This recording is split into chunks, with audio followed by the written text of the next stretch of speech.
Welcome to all student. आपका gauge and success point में स्वागत है।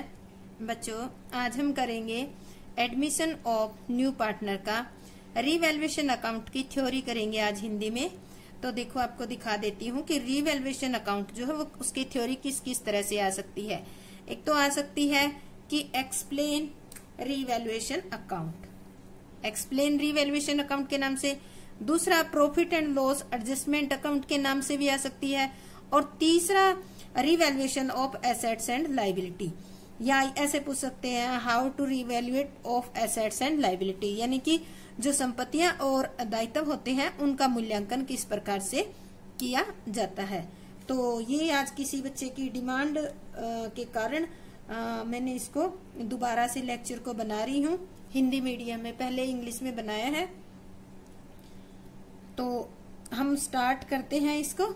तो देखो, पहला पॉइंट जो है हम इसको पॉइंटों में बनाकर लिखेंगे। बुक के अंदर क्या दे रखा है, सीधी कंबाइंड थ्योरी दे रखी है। अगर वैसे आप लिख भी देते हो तो हो सकता है एग्जामिनर आपको पूरे नंबर दे या ना दे। तो कोशिश करो कि आप जो भी थ्योरी का क्वेश्चन लिखते हो उसमें पॉइंट्स बनाकर लिखो। तो पहला पॉइंट हम लेते हैं रीवैल्यूएशन अकाउंट का। नया साझेदार फर्म में प्रवेश से पूर्व इस बात से संतुष्ट होना चाहता है कि चिट्ठे यानी कि बैलेंस शीट में दिखाई गई एसेट्स एंड लायबिलिटी का मूल्य सही है या नहीं है।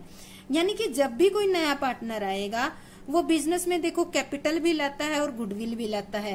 तो वो बिजनेस में एंटर करता है तो उससे पहले ये जानना चाहता है कि इस एसेट्स के अंदर जो एसेट्स और यानी कि इस बिजनेस के अंदर जो एसेट्स और लायबिलिटी है क्या वो सही बुक के में दिखाई गई उसके अकॉर्डिंग करेक्ट है या नहीं है। यानी कि वो इनके सही या मूल्य को जानना चाहता है कि ये वैल्यू सही दिखा रखी है या नहीं है। यानी कि जिस बेस पे तू एंट्री ले रहा है उसकी बुक वैल्यू और एक्चुअल वैल्यू ठीक है या नहीं। तो पहला का पॉइंट हमारा हो गया कि नया साझेदार एसेट्स और लायबिलिटी की बैलेंस शीट में दिखाई गई बुक वैल्यू के अकॉर्डिंग वैल्यू जानना चाहता है। सेकंड पॉइंट आता है हमारा, पुराने साझेदार भी यह चाहते हैं कि समय व्यतीत होने के साथ एसेट्स एंड लायबिलिटी का मूल्य कम या ज्यादा हो गया है तो उसका उचित लेखा हो जाए।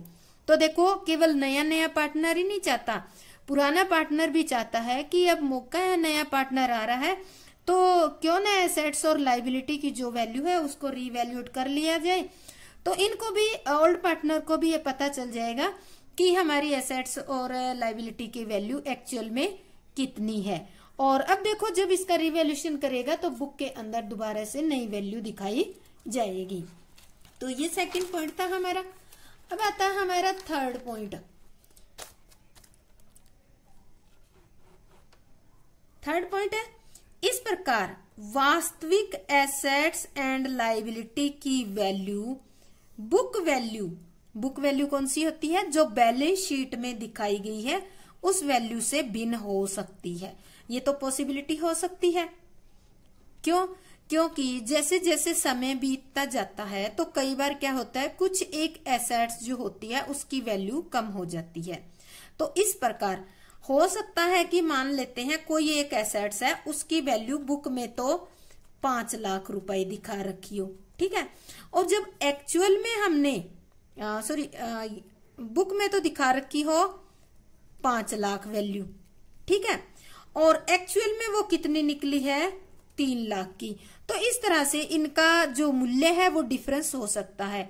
आपको पता ही है कि कोई एसेट्स जो है अगर 5 लाख की है और एक्चुअल में वो 3 लाख की ही बची हुई है तो वो किस वजह से कम हुई है, टूट फूट की, घिसावट, या टोटल कह सकते हो कि डेप्रिसिएशन की वजह से उसकी वैल्यू कम हो गई है।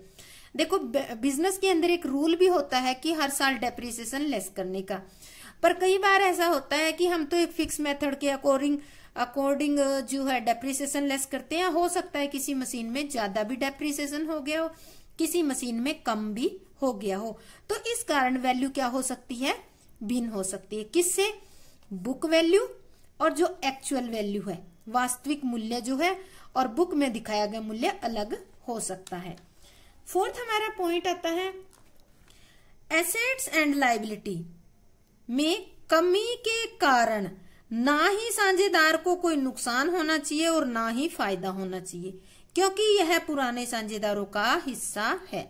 देखो अब जो नया पार्टनर आ रहा है, पुरानी जो भी प्रॉफिट है लॉस है, चाहे वो रिवैल्यूएशन से हुआ प्रॉफिट हो लॉस हो कुछ भी हो, उसमें नए पार्टनर को कोई हिस्सा नहीं है होता। अगर बाई चांस ये मान लो थोड़ी देर के लिए हमने कोई एसेट्स और लायबिलिटी की रीवैल्यू नहीं की और बिना वैल्यूएशन के नए पार्टनर को शामिल कर लिया, तो इससे दो चांसेस हो सकते हैं। नए पार्टनर को नुकसान भी हो सकता है और नए पार्टनर को बहुत ज्यादा फायदा भी हो सकता है।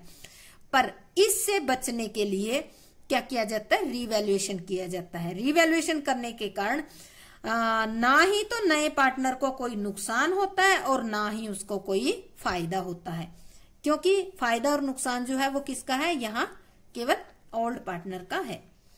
5th नंबर पे आता है हमारा एसेट्स एंड लायबिलिटी के रीवैल्यूएशन से जो प्रॉफिट और लॉस होता है, यानी कि जो हम रीवैल्यूएशन अकाउंट बनाएंगे या जो पुनर्मूल्यांकन करेंगे तो उसमें किसी एसेट्स की वैल्यू बढ़ी मिलेगी, किसी की कम, इसी तरह कोई लायबिलिटी बढ़ी कोई कम। तो इस वजह से इनसे एसेट्स और लायबिलिटी के रीवैल्यूएशन से अगर कोई प्रॉफिट और लॉस होता है तो वो ओल्ड पार्टनर में ओल्ड रेशियो में बांट दिया जाता है, क्योंकि उस पर ओल्ड पार्टनर का ही हक होता है। 6th आता है संपत्तियों एवं दायित्वों के पुनर्मूल्यांकन के लिए अलग खाता, यानी कि एक रीवैल्यूएशन अकाउंट बनाया जाता है। देखो अभी हम रीवैल्यूएशन की बात कर रहे थे ऊपर, तो सबसे बड़ी बात ये आ जाती है कि अगर आप रीवैल्यूएशन करोगे तो करोगे कहाँ, लिखोगे कैसे, कोई एक प्रॉपर मेथड होना चाहिए। तो वो मेथड कौन सा है, हम जितनी भी एसेट्स और लायबिलिटी है उनका रीवैल्यूएशन करेंगे उसके लिए एक अलग अकाउंट बना लेंगे और उस अकाउंट का नाम क्या होगा, रीवैल्यूएशन अकाउंट। ये same to same profit and loss adjustment account के जैसा ही होता है, या कई बार क्वेश्चन में ऐसे भी आ सकता है कि लाभ हानि समायोजन खाता, समायोजन ही कर रहे हैं हम। कैसे, कोई एसेट्स बढ़ी है तो उसको बढ़ा हुआ, कोई कम हुई है तो उसको कम हुआ दिखा रहे हैं। तो ये एक प्रकार का क्या है, एक समायोजन, एक एडजस्टमेंट ही तो है। इस कारण से इसको प्रॉफिट एंड लॉस एडजस्टमेंट भी कहा जा सकता है। तो ये था हमारा 6th पॉइंट। अब आता है हमारा 7th पॉइंट, रीवैल्यूएशन अकाउंट नाम मात्र प्रकृति का खाता होता है। आपने ये देखे होंगे अकाउंट कितने टाइप के होते हैं, 3 टाइप के होते हैं। आपने पढ़ा होगा कि रियल अकाउंट हो गया, पर्सनल अकाउंट हो गया और एक नॉमिनल अकाउंट हो गया। नॉमिनल अकाउंट कौन सा होता है, खर्चे और आय का खाता होता है। ठीक है, तो रीवैल्यूएशन अकाउंट हमारा कौन से नेचर का, नॉमिनल नेचर का अकाउंट है। तो अब देखो ये नॉमिनल नेचर का हो गया तो क्या होगा, इसलिए अगर एसेट्स एंड लायबिलिटी के रीवैल्यूएशन पर लॉस होती है तो इस खाते के कहां लिखेंगे, डेबिट में, और अगर लाभ होने पर कहां लिखेंगे, क्रेडिट में लिखी जाएगी। तो यानी कि अगर ये नॉमिनल नेचर का है तो कोई भी प्रॉफिट होगा तो वो हम कहां दिखाएंगे, क्रेडिट में, और कोई लॉस होगी तो उसको हम डेबिट में शो करेंगे। तो देखो एसेट्स एंड लायबिलिटी का रीवैल्यूएशन कैसे किया जाता है, उसके हम तरीका देखेंगे। देखो एसेट्स और लायबिलिटी, और ये मैंने कैपिटल अकाउंट लिया है अलग से, रीवैल्यूएशन अकाउंट में इसको करने की आपको जरूरत नहीं है, क्योंकि ये तो आगे सम करोगे आपने कर ही लिया है, या तो थ्योरी के लिए हम कर रहे हैं क्वेश्चन, तो इसकी जरूरत नहीं है। तो एसेट्स देखो आपकी कम भी हो सकती है और बढ़ सकती है। अब अगर एसेट्स कम हो जाती है या बढ़ जाती है तो उसको कहां लिखा जाएगा, रीवैल्यूएशन अकाउंट में, उसके रूल हम देखेंगे। तो देखो अगर एसेट्स आपकी इंक्रीज हो जाती है, क्या हो जाती है, इंक्रीज हो जाती है, तो रीवैल्यूएशन इंक्रीज होगी। तो मान लेते हैं 10,000 की एसेट्स थी, अब उसकी वैल्यू आपने रीवैल्यूट करी तो 12,000 है, या आपने कोई एसेट्स पहले लिखने से ही छोड़ रखी थी, अब आपको वो पता चल गई तो आपको क्या हो गया, फायदा हो गया। तो रीवैल्यूएशन अकाउंट को क्या किया जाएगा, क्रेडिट। सेम इसी तरह से एसेट्स की वैल्यू अगर कम होती है तो रीवैल्यूएशन अकाउंट को डेबिट किया जाता है। लायबिलिटी में इससे उल्टा रूल आएगा, अगर लायबिलिटी इंक्रीज होती है तो लॉस होगी, यानी कि आपको पहले से ज्यादा पे करने पड़ेंगे, तो रीवैल्यूएशन अकाउंट को डेबिट किया जाएगा। और अगर लायबिलिटी आपकी कम हो गई है तो क्या होगा, आपको फायदा हो गया, यानी कि कम पे करना पड़ेगा, तो रीवैल्यूएशन अकाउंट को क्रेडिट किया जाएगा। तो अब सीधा से इसका रूल तो आपको पता चल गया होगा कि अगर एसेट्स बढ़ती है तो फायदा होता है, रिवैल्यूएशन अकाउंट क्रेडिट होता है, एसेट्स कम होती है तो नुकसान होता है, तो रिवैल्यूएशन अकाउंट डेबिट होता है। लायबिलिटी अगर डिक्रीज होती है यानी कि कम होती है, सॉरी, लायबिलिटी अगर बढ़ती है तो आपको नुकसान होता है, तो आपको डेबिट करना है रिवैल्यूएशन अकाउंट, और लायबिलिटी कम होती है तो आपको फायदा होगा, तो आपको रिवैल्यूएशन अकाउंट क्रेडिट करना है। तो अब आते हैं हम इस क्वेश्चन में थ्योरी, यानी कि इसकी एंट्री भी करनी होती है। अगर 8 नंबर का क्वेश्चन आता है तो आपको एंट्री भी करनी पड़ेगी। फर्स्ट एंट्री देखो, हमें इसी के बेस पे 4 एंट्री लेके चलेंगे। Increase in the value of assets, increase दिखाया ना हमने यहाँ, ये देखो इंक्रीज इन द एसेट्स को क्या करें, रिवैल्यूएशन को credit. Assets account debit to revaluation और profit and loss adjustment account. तो आप केवल इसमें रिवैल्यूएशन अकाउंट ही दिखा सकते हो, ठीक है। ये समझाने के लिए आपको दिखाया कि बाई चांस आ जाए तो आप लोगों को पता होना चाहिए। नरेशन में लिख देंगे increase in the value of assets.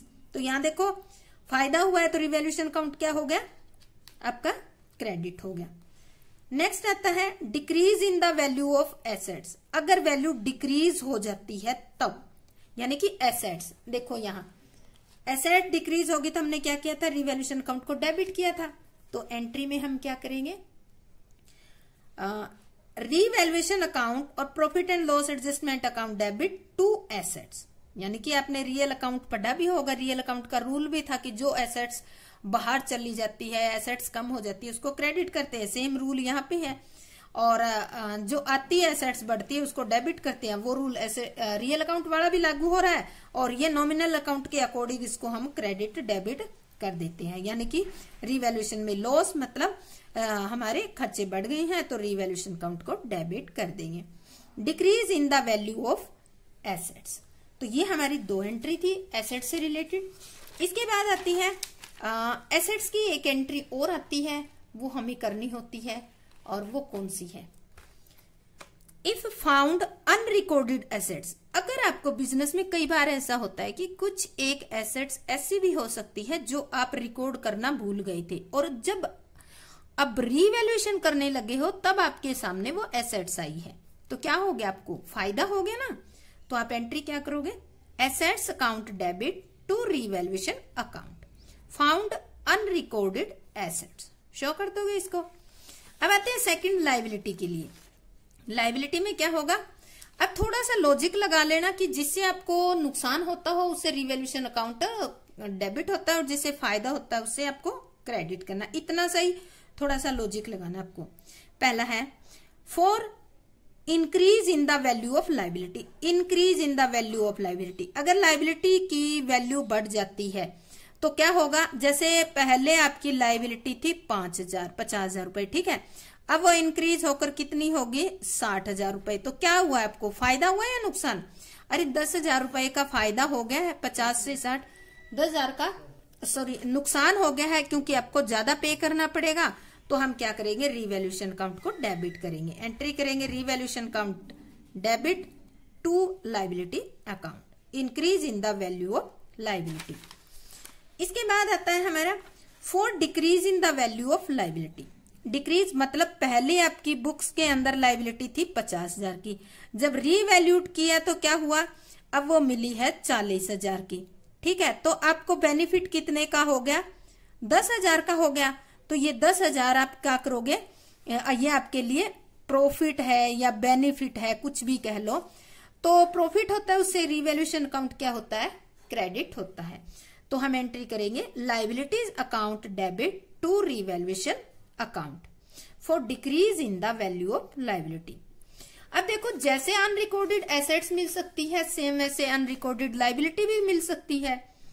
If found unrecorded liability, मान लेते हैं आपने कोई एक लायबिलिटी थी जो पहले रिकॉर्ड नहीं थी, पर जब आप रिवैल्यूएशन करने लगे तो आपको पता चला कि एक 10,000 रुपए की अमाउंट है, वो अब आपको क्या करनी पड़ेगी, पे करनी पड़ेगी। पे करनी पड़ेगी तो वो क्या बन गई आपके लिए, लॉस या एक्सपेंसेस बन गई। और एक्सपेंसेस होने या लॉस होने के कारण क्या हो गया, आपको नुकसान होगा। तो नुकसान होगा तो हम रिवैल्यूएशन अकाउंट को क्या करेंगे, डेबिट, एंट्री करेंगे revaluation account debit to unrecorded liability. क्या लिखेंगे? Unrecorded liability. नरेशन में लिखेंगे फाउंड अनरिकॉर्डेड लाइबिलिटी। तो ये हमारी इस तरह से एंट्री की जाती है। 2 एंट्री और है, वो एंट्री में आपको रिवैल्यूएशन अकाउंट का परफॉर्मा बताने के बाद बताऊंगी कि वो कैसे की जाती है, क्योंकि पहले वो समझ में नहीं आएगी। तो 6 और 2 8 तो आपके थ्योरी के पॉइंट होते हैं, 8 ही इसके अंदर एंट्री होती है। और इसके बाद आता है हमारा रिवैल्यूएशन का परफॉर्मा। तो इसमें देखो रिवैल्यूएशन अकाउंट, ये आपकी डेबिट साइड जो होती है, ये लगाओ कि ये खर्चे की, लॉसेस की वो साइड होगी और ये आपकी फायदे की साइड होगी। तो सबसे पहले हम करते हैं इसमें, ये डेबिट साइड है, क्रेडिट साइड है। क्रेडिट साइड में हम एसेट्स को लेते हैं। By increase in assets credit में लिख देंगे, और by two decrease in assets debit में। बाय अनरिकॉर्डेड एसेट्स फायदा हो गया तो क्रेडिट में। अब हम करेंगे लाइबिलिटी का। By decrease in liability, decrease होगी तो क्या होगा? आपको फायदा हो गया, क्रेडिट में लिखोगे। To increase in the liability तो आपको नुकसान हो गया डेबिट में। टू अनरिकॉर्डेड लाइबिलिटी तो इससे भी आपको नुकसान हो गया, आप लिखोगे डेबिट साइड में। अब देखो हम टोटल करते हैं, इसका टोटल कर लेते हैं इस साइड का। इसमें से यहां तक का टोटल जो है ये लेस कर देते हैं। तो अगर ये क्रेडिट साइड हमारी ज्यादा है और डेबिट कम है तो हमारा क्या आएगा? प्रॉफिट आएगा। और उसको कैसे दिखाएंगे? To profit on revaluation account transfer to partner capital account. ये जो भी प्रॉफिट आएगा उसको पार्टनर कैपिटल अकाउंट में ट्रांसफर कर देंगे। और कौन से रेशियो में? ओल्ड में। अब ओल्ड रेशियो में क्यों करेंगे? क्योंकि नया पार्टनर जिस दिन आया उसी दिन हमने हमारी एसेट्स और लाइबिलिटी की वैल्यू जानना चाहिए, और उस वैल्यू के रिवैल्यूएशन से हमें प्रॉफिट हुआ है। तो ये केवल ओल्ड पार्टनर का ही हिस्सा है, इसलिए ओल्ड रेशियो में ही बांटा जाएगा। अगर सपोज करो डेबिट साइड ज्यादा होगी और क्रेडिट कम है तो क्या होगा? लॉस हो जाएगी आपकी। तो लिखेंगे by loss on revaluation account transfer to partner capital account in old ratio. तो लॉस को हम क्या करेंगे? पार्टनर कैपिटल अकाउंट में ट्रांसफर कर देंगे, जैसे हमने प्रॉफिट किया वैसे ही। अब देखो ये जो लॉस हुआ या प्रॉफिट हुआ, इनमें से आपके जब क्वेश्चन करोगे तो एक टाइम में एक चीज मिलेगी, या तो आपको लॉस मिलेगी या फिर प्रॉफिट। ये दोनों चीजें कभी नहीं मिलेगी आपको क्वेश्चन में। अब देखो ये हमारा अकाउंट बन गया। अब इसके बेस पे हमारे सामने ये 2 सिचुएशन है, इनमें से कोई भी एक सिचुएशन आपके सामने आएगी, पर एंट्री आपको दोनों शो करनी होगी। तो एंट्री कैसे करेंगे? When revaluation account show profit, जब रिवैल्यूएशन अकाउंट प्रॉफिट दिखाता है तो एंट्री करेंगे। कैसे करेंगे? तो इसे हम क्या करेंगे? Revaluation account debit to old partner capital account. अब देखो जो प्रॉफिट और लॉस आता है वहां जिक्र आता है कि वो पार्टनर को इससे मिलेगा, तो पार्टनर को फायदा होगा या नुकसान? तो पार्टनर को देखो प्रॉफिट का तो फायदा ही होगा, तो इसलिए हम एंट्री करेंगे revaluation account debit to old partner capital account. अब देखो हमने डेबिट साइड में लिखा है ना, तो इसलिए हमने एंट्री की revaluation account to old partner capital account, revaluation profit transfer to capital account. Old ratio में बांट देंगे। इसके बाद अगर लॉस आती है, लॉस आती है तो हम एंट्री क्या करेंगे? लॉस से क्या होता है? पार्टनर को फायदा होता है या नुकसान? नुकसान होता है, सीधी सी बात है। तो पार्टनर कैपिटल अकाउंट डेबिट हो जाएगा, तो एंट्री करेंगे old partner capital account debit to revaluation account, revaluation loss transfer to old partner capital account in old ratio. तो इस तरह से हमें क्या करना होगा? अगर 8 नंबर का क्वेश्चन अच्छे ढंग से पूरा करना है तो आपको 8 पॉइंट देने हैं, 8 एंट्री करनी है और ये परफॉर्मा बनाना है। बाई चांस कई बार क्वेश्चन में ऐसे आ जाता है कि रिवैल्यूएशन का मीनिंग बताओ और एक इमेजिनरी फिगर देकर आपको परफॉर्मा बताना है। अगर क्वेश्चन ऐसा आ जाता है कि इमेजिनरी यानी कि काल्पनिक मद लेकर, तो आप क्या करोगे? ये जो 3-3 आइटम दिए है ना ऊपर, ये 3-3 आइटम, इन 3-3 आइटम में अपनी मर्जी की कोई भी रकम फीड कर दोगे, ठीक है। और उसके बाद आप इनका टोटल करके, और जो साइड मान लेते हैं क्रेडिट ज्यादा निकलेगी तो डेबिट में प्रॉफिट दिखा दोगे, डेबिट ज्यादा है तो क्रेडिट में लॉस दिखा दोगे। तो इस तरह से आप काल्पनिक डाटा लेकर भी एक रिवैल्यूएशन अकाउंट बना सकते हैं। तो ये मैंने किसी के कहने पर हिंदी मीडियम में बनाया है। अगर उस बच्चे को अच्छा लगता है तो वो मेरे चैनल को लाइक, शेयर और सब्सक्राइब ज्यादा से ज्यादा करें, और मैं उम्मीद करती हूँ कि उसको अच्छे से समझ आएगा। जय हिंद, जय भारत।